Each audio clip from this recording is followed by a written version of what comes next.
welcome everybody. So quick self-introduction. I'm Moritz. I am leading TikTok creative operations. What our team is doing is we're connecting brands and advertisers on the platform with the right creative products and creative, thank you, with the right creative products and creative partners. I've been with the company for 4 or 5 years, and I think something that literally any brand that was ever on TikTok asks is, how can I jump on the trends in the moment that they arrive? And for us, so that's why for us it was really important to develop a suite of products and a suite of recommendations. One of our biggest recommendations is to lean into creators, and something that we really want to focus on this year is have brands engage with creators more deeply than before, which brings us to our topic today. And I'm glad that Marcus Collins is joining us. Marcus is a university professor at Michigan, the University of the Football National Champions, like he told me. It is, we are champions. We are champions. We're proud. I mean, we get a little bit more love than that. Come on. There we go, go blue. Those are the vibes. Those are the vibes. Those are the... Okay. You know, as long as there's no Buckeyes in the room, I'm all good, truly. And if you are, the exit's that way. I'm kidding, kind of. All right, go ahead, sorry, Marcus. Right. And also Marcus is an award-winning author. He is the writer of the best-selling book, For the Culture, the power behind what we buy, what we do, and who we want to be. Thank you. So welcome, Nice. Marcus. Thank you. I'm stoked to be here. This is awesome. Yes, and we're stoked to have you here. You guys already, am I doing the most right now? No. I'm really happy. I like it. I like the energy you bring. I like the energy you bring. Yes, sir. I'm too serious. I need to. No, it's all good. You play it straight, I play it loose. It's a good combination. Right. So our topic today, creators. I'm under time pressure as well. Okay, go. Sorry. So creators as consultants. I think we've all seen dozens of success cases on TikTok, right? Like something that nobody ever knew about suddenly goes viral. Suddenly everyone wants to buy something, wants to do something. Give you a few examples. Music, a lot of Billboard top chart top hits originated on TikTok.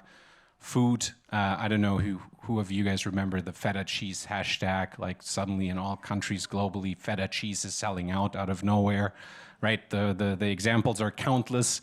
And really the common theme there is that users are doing things offline because they see things on TikTok. They're inspired by events that are happening on TikTok. So that's something that brands can really tap into if they work with creators in particular. And I want to ask Marcus, because he's doing a lot of research in this space, how culture and how these trends influence buying behaviors. What is it that drives this offline behavior of things that users see on? Well, I think what you're landing on is essentially just human behavior. We find people are entering the discourse with each other and collectively making meaning, right? Taking things that inherently have no meaning and imbuing it with meaning. And because we are a part of a community, we are friends, we're connected, we are culturally associated, we therefore act in concert. And platforms like TikTok become a place where people go to figure out what people like us do. I mean, we talk about TikTok as a facilitator of culture. Not necessarily creating culture, but it's facilitating the environment where people come together and negotiate and construct what people like us do. And it's not bound to the zeros and ones of digital. People don't live life in this sort of manufactured binary way, like online, life is this, and offline is that. No. The things that I talk about at dinner, I saw on TikTok, and then I post what I ate for dinner on TikTok, right? So the idea is that we just live life, and culture is being curated, negotiated, and constructed through our people and the technologies that are available to us, just helping facilitate that process. And follow-up question on that, and I hope you have the right answer. Is TikTok unique? Is there something special about TikTok? Well, it's funny you'd ask that. So I think, like, all jokes aside, TikTok's algorithm is ridiculous. It's unbelievably accurate, which essentially means that TikTok as a technology, its ability to serve the right content to the right person at the right time is unparalleled. And what happens is that it's not that you're seeing things that I like, you're giving me things that I culturally connected to. And when I see them, I go, that is so cool. The platform allows me to download the content. Then I take the content with me and I share it in my group chat. I share it on Instagram even. I share it in all the places where my people are. But the curatorial lens that we call the algorithm of TikTok allows for the facilitation of not only culture, but also the contextual relevance of the content that I'm given. Yeah, and I think what that really means for brands is a huge opportunity, because a lot of times the kind of things that are talked about, that go viral, that are downloaded, shared everywhere, are really net new interests. Like I mentioned before, it is something that nobody really cared about before, and then all of a sudden everyone wants to do something. Because it now has new meaning. Right? On the platform, the discourse, the conversation, the back and forth, meaning is being made. And as a result, things that were typically like Stanley, things that, 110-year-old brand that no one was talking about, no one really engaged in any massive way, now becomes a thing that everyone is doing it. Not because of Stanley, but because of the creators on the platform. And because Stanley is able to embrace them, one would arguably say activate them, they get to benefit from the cultural consumption that comes as a byproduct of it. Yeah, well, what do you think it was particular about the Stanley campaign that worked so well? Because I think this is one of the best examples of what we just described, right? And the numbers are staggering. You just mentioned it. You see them here on the slide, right? It really changed the trajectory of a whole business that had been around for, decades, from essentially one year to the next. What exactly was it that they did so well here, leaning into creators? So I think it's textbook cultural contagion. Right, it's the propagation of consumption due to peer influence. Right, so the business leadership at Stanley also came from Crocs, understands the notion that what seems ridiculous to some will be embraced by others in an ironic or irreverent way. And as they present themselves, peacock themselves through these products, people who see the world similarly go, I'm going to adopt that too.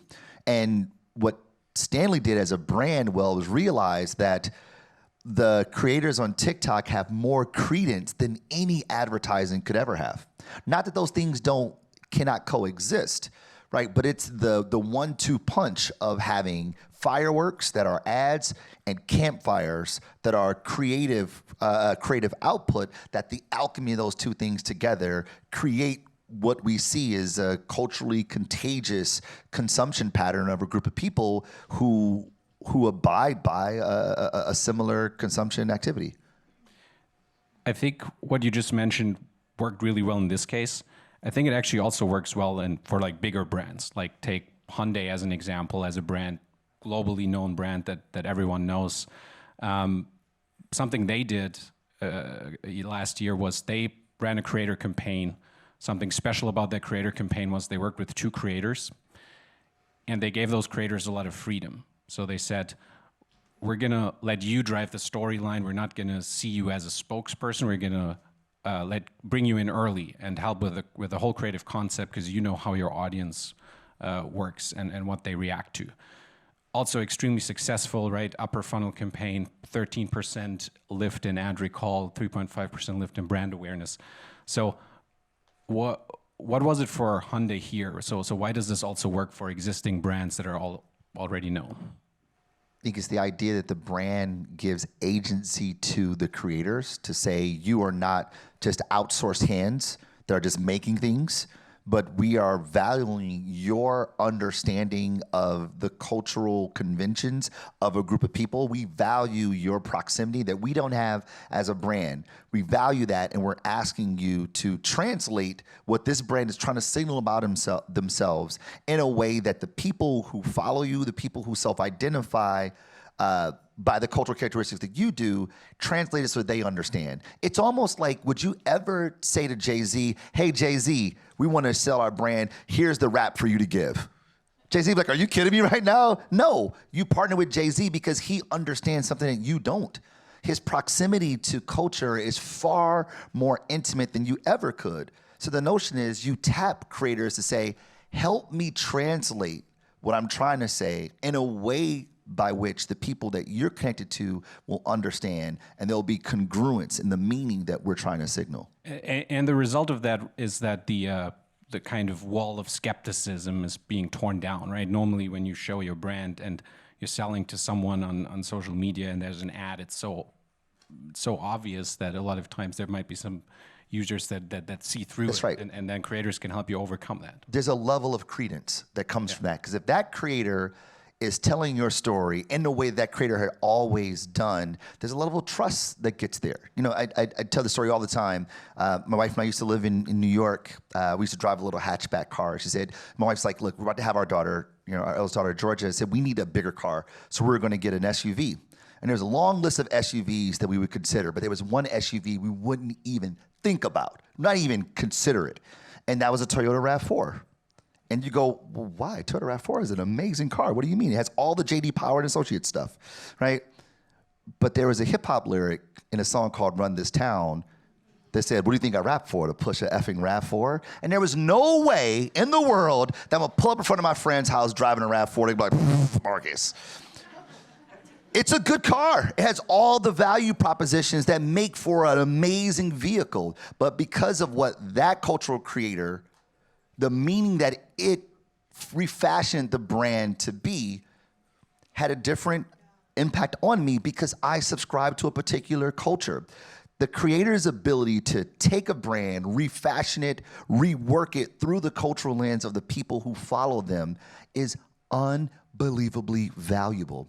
And that's the engagement we want with creators. Not just their hands to make things, it's their ability to translate culture in a way that you never could with the credence that you could never buy. So instead of outfitting the party with logos, the creator actually provides a +1 for you. And that +1 provides a level of credence that's just, it's priceless. Yeah, and I think something we want to talk about now is we want to give everyone a bit of advice, right? So we've established just now creators are extremely powerful. They allow brands to be super successful on TikTok. And really the underlying concept here, and Marcus mentioned the themes, is something like social contagion, emotional connections with the creator that then translate to the brand. And really the advice is how you go one level deeper in your creator collaborations is to see them as consultants and not just as spokespeople. So a few pieces of advice, direct advice, what that means for your brands. Number one is they should be as open as possible. So one very, very interesting observation is a lot of successful creators on TikTok, they're actually not just people who randomly became good at making content and all of a sudden had a lot of followers. If you look at their profiles, a lot of them actually previously worked in media or worked in a creative function. So they almost work like freelancers that you could work with on a longer term basis. And you know, there's more and more, and there's hundreds of thousands that are extremely good at making commercial content. And so I'm curious about your point of view on this, right? So now you all of a sudden have more and more tech-savvy creators who can work with brands, who can give them advice. What does it mean for the media and agency landscape? In some ways, it creates an adversarial relationship, right? Agencies go, wait a minute, it's my job to come up with ideas. It's my job to create. I am a creative agency, and therefore I give you creative production. To see someone who also makes things, that becomes what one would say competition. But I think of it this way, that if we're all in service of the brand winning, then we should be saying, what are things that you can do that I can't do? And essentially, you know, to your point, like these creators have been creating content for a very long time. They know their people very, very, very well. And by the way, they know brand pretty well also. Some of these creators actually create videos about brands, about branding, that some of you leaders actually listen to, right? And they build agencies off of it, like one Gary Vaynerchuk, right? And the idea in all this is that we have to move beyond this is competition to see that this is actually the alchemy of which is in service of driving the brand forward. And if agencies think about their job, not about what do we create, but what do we solve, then we go, oh, now I see the role that I play here. The role is about assembling the crew. We should get that creator because they know it very well. Get that partner because they're doing really awesome at that. And get this partner, and together we can make this work. It's like instead of being sort of the sole producer, like I don't know, like Pharrell, like instead this is like being like Quincy Jones, where the producer is bringing all the right pieces together to help the brand win. Yeah, and I mean that's pretty similar to the advice that we give a lot of our creative partners. I'm sure some of them are in the room today, right? Lean into this early, learn how this works now, because this is really figuring this out as a huge competitive advantage for years and years to come. A second piece of advice is move towards long-term creator partnerships. So instead of seeing this as a one-off, considering the influencer as your spokesperson for a one-time campaign, do this multiple times, engage them longer. There is a learning curve on both sides. So a brand learns how to work with a creator, and then the second and third campaign is usually much better than the first one. And at the same time, the creator only gradually learns, okay, this brand, I need to have this specific message for my audience to drive results. And I think in your research, that is also something that you touch upon a lot. So can you talk more about the importance of moving these relationships with a longer horizon? Yeah, when we change the time horizon from a transactional thing, I'm going to pay you this for you to make X amount of videos, and then if I want to come back, then I'll come back to you, to saying, no, you're a partner. And a partnership requires a longer time horizon and requires a bit of tolerance of getting to know each other, right? Some grace. Right? You go, oh, okay, like I didn't like that much. I'm gonna give you feedback just like I would my agency, just like I would, a coworker. Like you are a partner in concert to make these things work. Looking at them as partners as opposed to hands that just make things. First, you give them some humanity because they are humans. Secondly, you change the relationship to one that is diametrically opposed, that are transactional in nature, to ones that are collaborative, where they feel licensed to bring you ideas you haven't even thought about. Again, we're not tapping them just because of what they make. We're tapping into them because of their proximity to the people that you want to move, a proximity that you don't have, and a credence that they do have.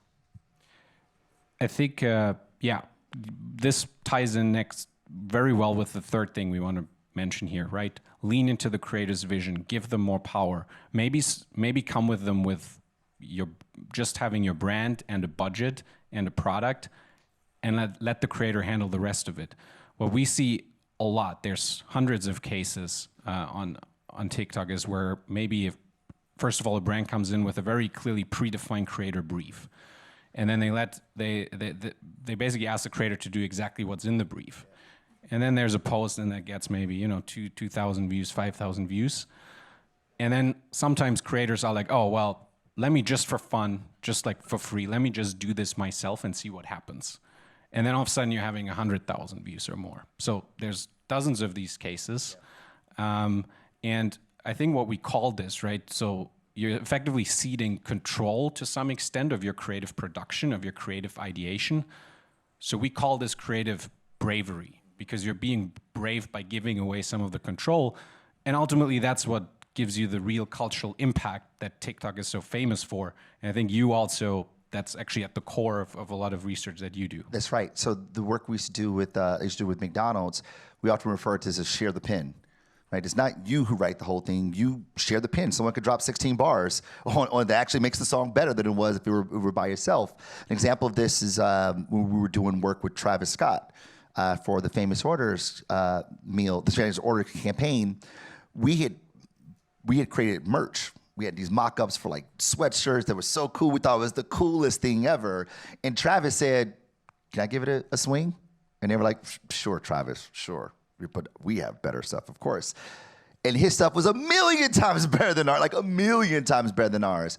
But of course it would be, because of his proximity. And the same thing goes here. We're trying to create content that we want to propagate on TikTok then we should work with the ones who actually do it all the time to borrow from their brilliance. Yeah, and I think, again, like I mentioned before, this is really the question that every brand asks at some point. Tell me what I can do to create this cultural impact. Tell me how my brand can achieve this.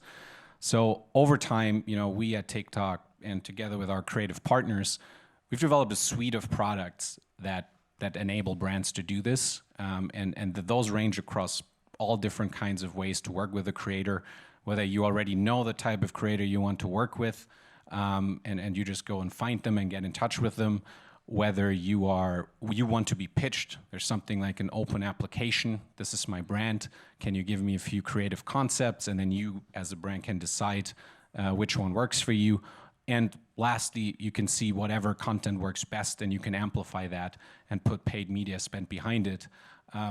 So basically, there's solutions for all of that. And so, yeah, end-to-end campaign is number one. You go from, okay, I'm going to find a creator, engage them, talk to them. Later on, after the post, see what the results are, and have recommendations for the next time. This was the idea I just mentioned. You just post a short brief of what you want to promote, and then you get ideas.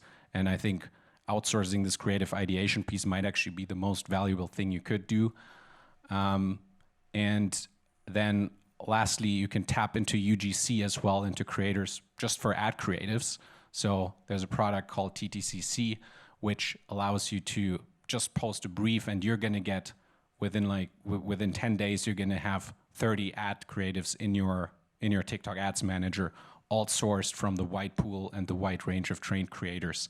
So that's something that's really cool, the suite of products that we've been able to build, all with the intent to unlock exactly what we've been talking about and make magic happen. So yeah, ultimately, I think, we can't wait to see how you guys will engage more with creators this year and how you will deepen your creator relationships. Can't wait for the success stories and a lot more stories like Stanley and Hyundai to share with everyone next year.